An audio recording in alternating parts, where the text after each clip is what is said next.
इस वीडियो में हम एक कॉनकेव मिरर और कॉन्वेक्स मिरर के सामने एक ऑब्जेक्ट को रखने वाले हैं, अलग अलग डिस्टेंसेस पे। उसके बाद हम रे डायग्राम बना के ये देख लेंगे कि इसकी इमेजेस कहाँ कहाँ पे बन रही है और उसकी नेचर क्या क्या है। उसके बाद मैं एक असली एक्सपेरिमेंट करके तुम्हें ये दिखाऊंगा कि असल में ऐसा होता है या नहीं होता है। तो अब चालू करते हैं।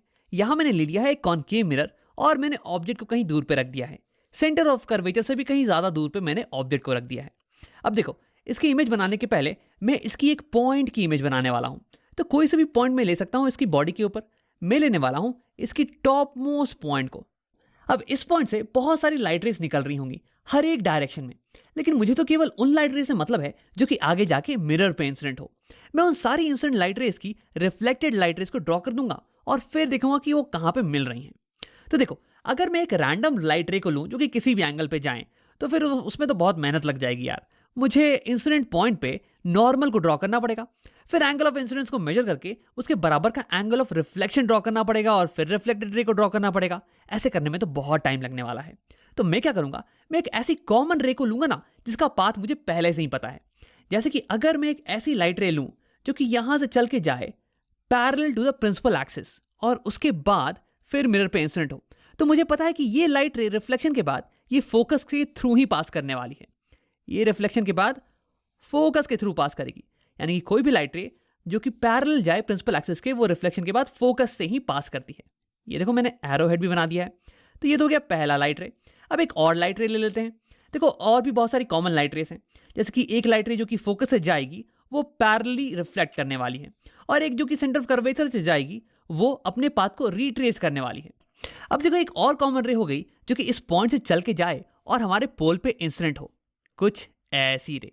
अब देखो, इसकी खास बात यह है ना कि हमारी प्रिंसिपल एक्सिस ये पोल के थ्रू ही पास करती है, और ये प्रिंसिपल एक्सिस ये मिरर पे नॉर्मल है, परपेंडिकुलर है। यानी कि इस केस में ये हो गया इंसिडेंट रे, ये हो गई नॉर्मल जो कि पहले से ड्रॉ की हुई है। तो यानी कि मुझे आसानी से दिख रहा है कि इन दोनों के बीच में ये इंसिडेंट एंगल ये होने वाला है। तो इसी का अंदाज रख के मैं रिफ्लेक्टेड रे को ड्रॉ कर देने वाला हूं, और ये मैंने ड्रॉ कर रखा है रिफ्लेक्टेड रे। अब देखो, ये रिफ्लेक्टेड रे और ये रिफ्लेक्टेड रे ये दोनों ही यहां पे इंटरसेक्ट करने वाले हैं। और इंटरेस्टिंग चीज ये है ना कि अगर मैं इस पॉइंट से बहुत सारी रेस को निकालूं तो ये सारी रेस रिफ्लेक्ट करने के बाद इसी पॉइंट के थ्रू पास करने वाले हैं। देखो, कुछ ऐसे। ये मैंने पहले से ही बना के रखा हुआ है। तो इसका मतलब कि इस पॉइंट से निकलने वाली सारी रेस ये इस पॉइंट पे फोकस्ड हो जा रही हैं। यानी कि इस पॉइंट की एक शार्प इमेज मुझे मिलने वाली है इस पॉइंट पे, अगर मैं यहाँ पे एक स्क्रीन को रख दूँ तो ये हो गई मेरी स्क्रीन। अब अगर इसे मैं यहाँ पे रख दूँ एकदम इंटरसेक्शन पॉइंट पे, तो देखो, इस पॉइंट की एक शार्प इमेज मिलने वाली है बिल्कुल स्क्रीन के ऊपर। लेकिन अगर ये स्क्रीन थोड़ी सी भी आगे हो जाए ना, यहाँ पे मान लो, तो देखो, इस पॉइंट से निकलने वाली सारी रेस ये अब इतने बड़े से एरिया में फैल गई हैं। तो मुझे एक धुंधली इमेज मिलने वाली है यहाँ पे, एक ब्लर्ड इमेज। और सिमिलरली अगर मैं स्क्रीन को थोड़ा पीछे रख देता ना, तो भी मुझे एक धुंधली इमेज मिलती। तो यानी कि शार्प इमेज हमें तभी मिलेगी जब हम स्क्रीन को इंटरसेक्शन पॉइंट पे रखेंगे। अब देखो, ऑब्जेक्ट के टॉप मोस्ट पॉइंट की इमेज बन गई यहाँ पे, इस पॉइंट पे जहाँ पे सारी रेस इंटरसेक्ट कर रही हैं। अब इस पॉइंट का पता लगाने के लिए मुझे सारी रेस को ड्रॉ करना पड़ेगा, लेकिन ये जरूरी नहीं है यार, क्योंकि सारी रेस एक ही पॉइंट पे इंटरसेक्ट कर रही है ना। तो इसलिए मैं कोई भी दो रे को ड्रॉ कर लूंगा और ये देख लूंगा कि वो दोनों कहाँ पे इंटरसेक्ट कर रही हैं। वहीं पे बाकी सारी रेस भी इंटरसेक्ट करने वाली हैं। तो यहीं पे बन जाएगा इस टॉप मोस्ट पॉइंट का इमेज। अब देखो, ये तो हो गया बस एक पॉइंट का इमेज। अब ऐसे ही करके मैं सारी पॉइंट्स का इमेज बना देने वाला हूँ। अब इसके नीचे कोई पॉइंट होगी यहाँ पे, उसका भी इमेज मैं वैसे ही बनाऊंगा। तो उसका इमेज बिल्कुल इस इंटरसेक्शन पॉइंट के यहाँ ऊपर यहाँ पे बनने वाला है, ऐसे कहीं। हाँ, ये था टॉप मोस्ट पॉइंट का इमेज और ये उसके नीचे वाले पॉइंट का इमेज। अब सिमिलरली करते करते मैं हर एक पॉइंट का इमेज बना देने वाला हूँ। और ये जो बॉटम मोस्ट पॉइंट है ना, जो कि प्रिंसिपल एक्सिस के ऊपर है, इसकी इमेज बनने वाली है बिल्कुल इसके नीचे प्रिंसिपल एक्सिस के ऊपर, ऐसे। और फाइनली हमारी इमेज, इन सारे पॉइंट्स को हम कनेक्ट कर देंगे तो हमारी इमेज ये कुछ ऐसी आ जाने वाली है। अब आओ इमेज के कुछ नेचर के बारे में बात कर लेते हैं। जब हमने ऑब्जेक्ट को सेंटर ऑफ कर्वेचर के बियॉन्ड प्लेस किया, यानी कहीं दूर पे, तो हमारी इमेज बन रही थी फोकस और सेंटर ऑफ कर्वेचर के बीच में, यहाँ पे। अब देखो, हमारी ऑब्जेक्ट ये थोड़ी बड़ी है साइज में और हमारी इमेज ये थोड़ी छोटी है, तो यानी कि हम कहेंगे कि हमारी इमेज डिमिनिश्ड है। और तीसरी बात ये कि हमारी ऑब्जेक्ट ये ऊपर खड़ी है और हमारी इमेज ये उल्टी खड़ी है नीचे, तो यानी कि हम इसे कहेंगे कि हमारी इमेज इन्वर्टेड है। और देखो, क्योंकि ये जो इमेज है ना, ये एक्चुअल इंटरसेक्शन ऑफ रेस के कारण बन रही है, तो इसलिए हम कहेंगे कि हमारी इमेज ये रियल इमेज है। अब अगर मैं यहाँ पे स्क्रीन को लगा दूं तो हमारी इमेज ये स्क्रीन के ऊपर बनने वाली है, और जो भी इमेजेस स्क्रीन के ऊपर बनती हैं उन्हें हम रियल इमेजेस बोलते हैं। अब यही दिखाने के लिए मेरे पास एक छोटा सा एक्सपेरिमेंट है। देखो, ये हो गई हमारी कनकेव मिरर और यहाँ मैंने फ़ोन पे एक आदमी को बना रखा है। ये ऑब्जेक्ट की तरह एक्ट करने वाला है और यहाँ पे मैंने स्क्रीन को रख दिया है बीच में। अब देखो, मैंने ऑब्जेक्ट को रखा है सेंटर ऑफ कर्वेचर के बियॉन्ड, कहीं पीछे। अब क्या होगा कि इससे लाइट रेस निकल के आएंगी, कॉनकेव मिरर से रिफ्लेक्ट करने के बाद ये यहाँ पे मिल जाने वाली हैं, इंटरसेक्ट करने वाली हैं। मैंने स्क्रीन को बिल्कुल एग्जैक्टली वहीं पे रखा है ताकि इस ऑब्जेक्ट की एक शार्प इमेज बन जाए स्क्रीन के ऊपर। देखो, यहाँ पे मैं अगर लाइट को डिम करूँ ना, तो तुम्हें दिखेगा कि एक शार्प इमेज हमें यहाँ स्क्रीन पे मिल रही है।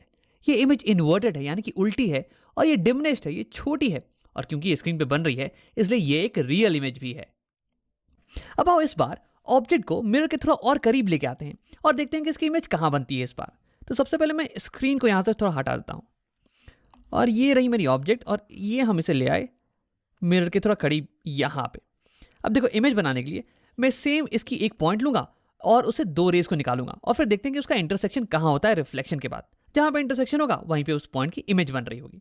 अब देखो, इस बार फिर से मैं टॉप मोस्ट पॉइंट ले लेता हूँ। एक रे हम निकालेंगे जो कि प्रिंसिपल एक्सिस के पैरेलल जाए और ये रिफ्लेक्ट होने के बाद फोकस से जाने वाली है। तो ये तो होगी सेम वाली रे का इस्तेमाल कर लेते हैं। मैं इसे बस यहाँ से डिलीट कर देता हूँ। हाँ, अब सेकंड रे, इसे मैं लूँगा यहाँ से और ये जाएगी पोल पे हिट करके। टॉप मोस्ट पॉइंट से एक रे गई, पोल पे हिट की और इतना ही एंगल बना के ये रिफ्लेक्ट कर जाने वाली है नीचे।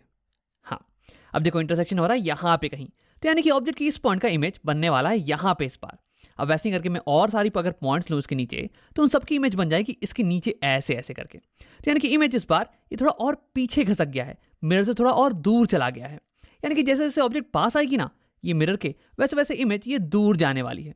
और एक और नज़रिया ये भी है कि जैसे जैसे ऑब्जेक्ट सेंटर ऑफ कर्वेचर के पास आ रही है ना, वैसे वैसे इमेज ये भी सेंटर ऑफ कर्वेचर के पास जा रही है। अब उसे घसका देते हैं थोड़ा, ये इमेज यहाँ बनने वाली है। और हाँ, ये अभी भी इन्वर्टेड है।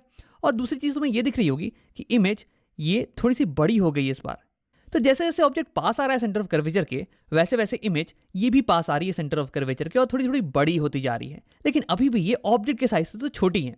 और देखो, क्योंकि यहाँ पे असली में इंटरसेक्शन हो रहा है, इसलिए हम इसको बना सकते हैं एक स्क्रीन पे। अगर मैं यहाँ पे स्क्रीन रख दूँ तो यहाँ पे ये इमेज स्क्रीन पे बन जाने वाली है, और इसलिए मैं कहूँगा कि ये इमेज ये एक रियल इमेज है। अब देखो, एक्सपेरिमेंट में भी हमें सेम चीज़ देखने को मिलता है। जैसे जैसे मैं ऑब्जेक्ट को पास लेके आ रहा हूँ मिरर के, वैसे वैसे इमेज ये पीछे खिसकती चली जा रही है। और हाँ, इमेज की साइज ये धीरे धीरे बड़ी होती चली जा रही है। अब आप ऑब्जेक्ट को मिरर के थोड़ा और करीब लेके आते हैं। इसे मैं सेंटर ऑफ कर्वेचर के ऊपर ही रख देने वाला हूँ। तो इस बार इसके टॉप मोस्ट पॉइंट का इंटरसेक्शन बिल्कुल सेंटर ऑफ कर्वेचर के नीचे ही होने वाला है, और हमारी इमेज ये बिल्कुल सेंटर ऑफ कर्वेचर के नीचे ही बनने वाली है। और इस पर खास बात ये है ना कि हमारी इमेज की साइज ये बिल्कुल ही सेम होने वाली है ऑब्जेक्ट के साइज के बराबर। हमारी इमेज अभी भी इन्वर्टेड है, ये अभी भी रियल है, और ये इस बार सेम साइज की है एज ऑब्जेक्ट साइज। देखो, यहाँ एक्सपेरिमेंट में भी मैंने ऑब्जेक्ट को एक्जैक्टली सेंटर ऑफ कर्वेचर के ऊपर रखा है और स्क्रीन को बिल्कुल उसके नीचे, और तुम्हें दिख रहा होगा कि ऑब्जेक्ट और इमेज इन दोनों के साइज एकदम बराबर है।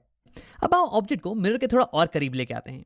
इस बार मैं इसे फोकस और सेंटर ऑफ कर्वेचर के बीच में लाने वाला हूँ, यहाँ। तो इस बार रेस का इंटरसेक्शन होने वाला है बियॉन्ड सेंटर ऑफ कर्वेचर। तो यानी कि हमारी इमेज ये और पीछे बनने वाली है और दूर बनने वाली है मिरर से, और हमारी इमेज ये और भी ज़्यादा बड़ी होने वाली है। इस बार ऑब्जेक्ट की साइज से ये बड़ी हो जाने वाली है। अब आओ इसी चीज़ को एक्सपेरिमेंट में देखते हैं। मैंने यहाँ पे ऑब्जेक्ट को फोकस और सेंटर ऑफ कर्वेचर के बीच में लगा रखा है, और हमारी स्क्रीन ये कहीं पीछे है बियॉन्ड सी। अब अगर मैं लाइट्स को डिम करूँ ना, तो तुम्हें एक प्यारी सी इमेज दिख जाने वाली है स्क्रीन के ऊपर। देखो, यहाँ पे तुम्हें दिख रहा होगा कि ये इमेज की साइज ये कितनी बड़ी है ऑब्जेक्ट की साइज से।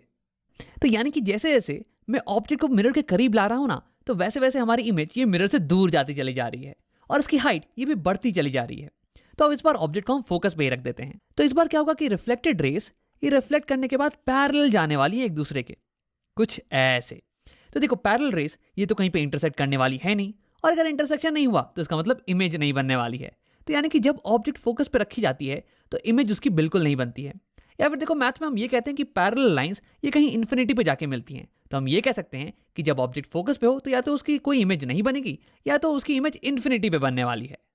तो चलो ऑब्जेक्ट को थोड़ा और करीब लाते हैं मिरर के। इस बार मैं ऑब्जेक्ट को पोल और फोकस के बीच में रख देने वाला हूँ, कहीं यहाँ पे। तो इस बार जो टॉप मोस्ट पॉइंट से रेस निकलेंगी ना, वो रिफ्लेक्ट होने के बाद डाइवर्ज करने वाली हैं, कुछ ऐसे। देखो, तो इस केस में ये दोनों रिफ्लेक्टेड रेस एक दूसरे से दूर जा रही हैं, यानी कि ये आगे जाके एक पॉइंट पे इंटरसेक्ट नहीं करने वाली हैं, एक पॉइंट पे नहीं मिलने वाली हैं। तो इसका मतलब ये हो गया कि इस केस में मुझे कोई भी रियल इमेज नहीं मिलने वाली है, और ऐसा इसलिए क्योंकि इस केस में रिफ्लेक्टेड रेस ये एक पॉइंट पे फोकस नहीं हो सकती हैं। इन्हें मैं स्क्रीन के ऊपर फोकस नहीं करवा सकता हूँ, तो यानी कि कोई भी रियल इमेज नहीं मिलने वाली है। लेकिन देखो, अगर तुम अपनी आंखों के यहाँ पे लगा दो ये ऐसे, और ये दोनों रेस तुम्हारी आंखों में जाएं, तो तुम्हारा ब्रेन इन दोनों रेस को पीछे की तरफ प्रोड्यूस करने वाला है। और तुम्हारे ब्रेन को लगेगा ना कि ये दोनों रेस इस पॉइंट से ऑरिजिनेट कर रही हैं, और तुम्हारे ब्रेन के अनुसार ये हो जाएगी इन दोनों रेस की सोर्स। तो यानी कि ये पॉइंट ये हो जाने वाला है इमेज तुम्हारे ब्रेन के लिए। और क्योंकि ये रियल नहीं है, इसलिए इसे हम बुलाते हैं वर्चुअल इमेज। इसे हम किसी स्क्रीन पर नहीं उतार सकते हैं। अब देखो, ये तो हो गई इमेज इस ऑब्जेक्ट के टॉप मोस्ट पॉइंट की। अब सिमिलरली अगर मैं इसके नीचे कोई भी पॉइंट लूं, तो उनकी इमेज इसके जस्ट नीचे बन जाने वाली है। और फिर सिमिलरली इस बॉटम मोस्ट पॉइंट की इमेज ये इसके जस्ट नीचे प्रिंसिपल एक्सिस पे ही बन जाने वाली है।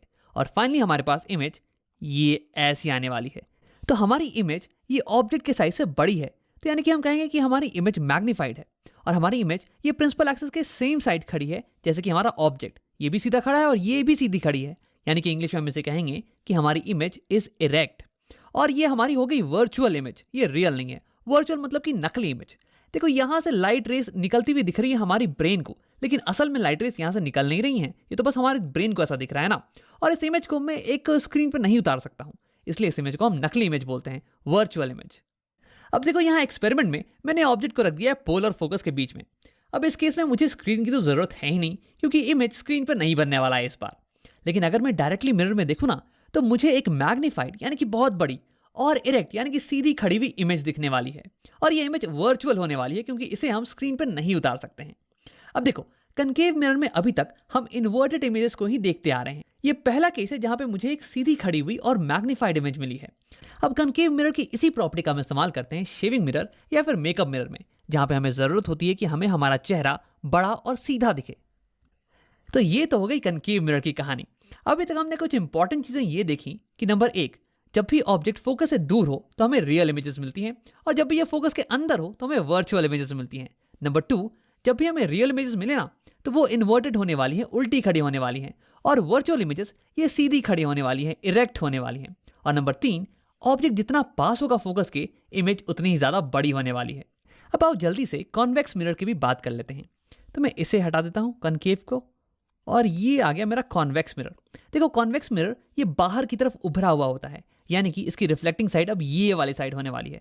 यानी कि मुझे ऑब्जेक्ट को इसके सामने रखना चाहिए, कुछ ऐसे। हाँ, अब अगर मुझे इसकी इमेज बनानी है तो हम सेम चीजें करेंगे। इस ऑब्जेक्ट की टॉप मोस्ट पॉइंट से मैं 2 रेस को निकालने वाला हूं। एक रे तो वही हो गया पैरेलल टू प्रिंसिपल एक्सिस। अब इसे मैं बना देता हूं ऐसे, यहां से जाएगा पैरेलल टू प्रिंसिपल एक्सिस, और उसके बाद इंसिडेंट होने वाला है हमारे मिरर पे। अब ये रिफ्लेक्ट करने के बाद ये ऐसे फोकस के थ्रू नहीं जाने वाला है, बल्कि ये पीछे रिफ्लेक्ट होने वाला है। ये रिफ्लेक्टिंग साइड है, तो इसलिए ये रे इसको क्रॉस नहीं कर सकता है ना। तो इसकी रिफ्लेक्टेड रे हो गई कुछ ऐसे। अब देखो, ये जो रे है ना, अगर इसे तुम पीछे की तरफ प्रोड्यूस करोगे तो ये लगेगा कि ये रे इस फोकस से ही आ रही है, कुछ ऐसे। अब इस पॉइंट से मैं एक और रे को इंसिडेंट करवाने वाला हूं मिरर पे, यहां पोल पे इंसिडेंट करवाते हैं। तो ये हो गई मेरी सेकेंड रे। अब देखो, ये इंसिडेंट रे है, ये है नॉर्मल, ये हो गया एंगल ऑफ इंसिडेंस। अब सेम एंगल पे ये रे नीचे रिफ्लेक्ट कर जाने वाली है, तो ये हो गया रिफ्लेक्टेड रे।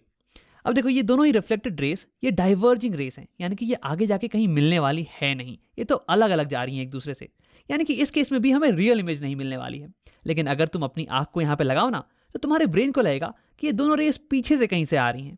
ये देखो, मैं ये येलो वाली रे को भी पीछे की तरफ प्रोड्यूस कर देता हूँ, तो तुम्हारे ब्रेन को लगेगा कि ये दोनों ही रेस यहाँ से ऑरिजिनेट कर रही हैं। तो यानी कि ये वाला पॉइंट ये हो गया virtual image of this point object. अब वैसे ही अगर इसके नीचे वाले पॉइंट की तुम इमेज बनाओ, तो उसकी इमेज इसके नीचे बनने वाली है, और सिमिलरली इस सारे पॉइंट्स की इमेज इसके नीचे बन जाएगी, और हमें इमेज ऐसी दिखने वाली है फाइनली। तो इस केस में हमारी इमेज ये मिरर के पोल और फोकस के बीच में बन रही है। हमारी इमेज छोटी है ऑब्जेक्ट के साइज से, यानी कि ये डिमिनिश्ड है, और हमारी इमेज और ऑब्जेक्ट दोनों ही सेम साइड पे खड़े हैं, ऊपर की तरफ। तो यानी कि हमारी इमेज इरेक्ट है, और हमारी इमेज तो वर्चुअल है, क्योंकि इसे हम किसी भी स्क्रीन पर नहीं बना सकते। और एक अमेजिंग चीज कॉन्वेक्स मिरर के केस में ये है कि तुम ऑब्जेक्ट को कहीं पे भी रखो, इमेज हमेशा पोल और फोकस के बीच में ही बनने वाला है, एक डिमिनिश्ड, इरेक्ट और वर्चुअल इमेज। अब मेरे दोस्त महेश ने एक पार्किंग लॉट से एक पार्किंग मिरर की मुझे फोटो भेजी।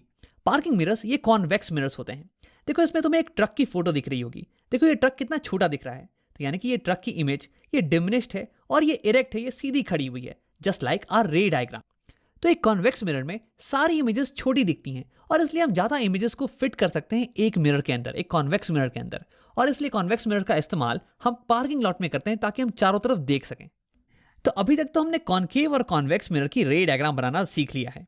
अब देखो, एक आखिरी सजेशन ये है कि इसे कभी याद करने की कोशिश मत करना।